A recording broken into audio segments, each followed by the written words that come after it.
Hello అండి, welcome to Shravani Ramanjam vlogs. మనం ఇక మంచి రెసిపీ చూద్దామా? కార్న్తో వడలండి. చాలా బాగుంటాయి కార్న్ వడలు. కార్న్తో పకోడీ చూసాం కదా, వడలు చాలా తక్కువ కదా. మొక్కజొన్న వడలు చాలా బాగుంటాయి, చాలా టేస్టీగా కూడా ఉంటాయి. ఎలా తయారు? సింపుల్ ఇంగ్రీడియంట్స్ అంతే.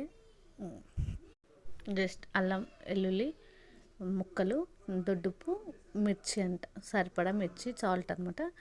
ఇంకా కార్న్ అంతా ఒలుచుకొని మిక్సీలో వేసేసుకోవాలి. మిర్చి కొంచెం చించుకొని వేసుకుంటే తొందరగా విరిగిపోతుంది అనమాట, లేదంటే అలాగే ముక్కలు ముక్కలుగా ఉండిపోతాయి. అందుకని అల్లం ముక్కలు ఒక 4, ఒక ఎల్లిపాయ, దాన్ని ఒకసారి మిక్సీ పట్టుకోవాలి. కొంచెం జీలకర్ర వేసాను దాంట్లోనే అరగడానికి పిల్లలకి. నెక్స్ట్ అది మిక్సీ అయిపోయాక కార్న్ వేసి మంచిగా, అంటే మెత్తగా చేసేసుకోవద్దు, వాటర్ వాటర్ అయిపోతాయి.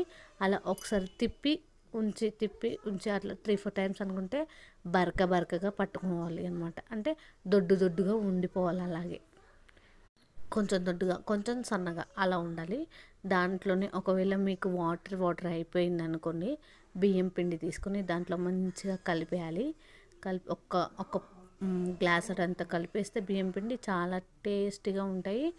ఏమి రుచి మాత్రం మారదు, కానీ వాటరీగా ఉంటే వడ రాదండి. అందుకని దాంట్లో బియ్యం పిండి కలిపి ముద్దలాగా, మనం వడకి ఎలా పట్టుకుంటే ఎలా జారిపోకుండా ఉంటుందో అంత పిండి, సరిపడా పిండి కలిపేసుకొని ఆయిల్ పెట్టుకొని, ఆయిల్ హీట్ అయ్యాక వడలు వేసుకోవడమే అండి. చాలా సింపుల్ అనమాట. టేస్ట్ అయితే అదిరిపోతుంది. మీరు ఒకసారి కంపల్సరీ ట్రై చేయండి.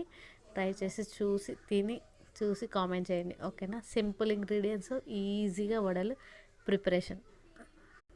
మేము ఈ వడలు అయితే కృష్ణాష్టమికి పెడతామన్నమాట ఫస్ట్. తర్వాత ఇంకెప్పుడైనా చేసుకుంటాము, కానీ ఫస్ట్ అయితే మా అత్తయ్య వాళ్ళ సైడ్ కృష్ణాష్టమికి చేస్తాం వడలు. మక్క గారెలు అంటాం మేము. మక్క గారెలు చాలా బాగుంటాయి. మక్క గారెలు ఇంకంతే, సర్వ్ చేసుకొని తినేయడమే అండి. మన మక్క గారెలు రెడీ. మినపప్పు లేకుండా మక్క గారెలు అనమాట. చాలా మినపప్పు వడల్లాగే వచ్చాయి కదా, అలాగే ఉంటాయి. టేస్ట్ మాత్రం సూపర్గా ఉంటుంది. మీరు కూడా కంపల్సరీ ట్రై చేసి కామెంట్ చేయండి. ఇంకా like, share and subscribe to Shravani Ramanjam vlogs. ఈ రెసిపీ మీరు కంపల్సరీ ట్రై చేసి నాకు కామెంట్ చేయండి, ఓకేనా? మా పిల్లలు అయితే చాలా ఇష్టంగా తింటారు ఈ వడలని. పిల్లలకు స్నాక్గాను రాగానే చూడండి, క్రిస్పీగా కూడా ఉన్నాయి, మెత్తగా అవ్వలేదు. లోపల కూడా సాఫ్ట్గా ఉంటుంది చూడండి. ఇంకా మరిన్ని రెసిపీస్ కోసం లైక్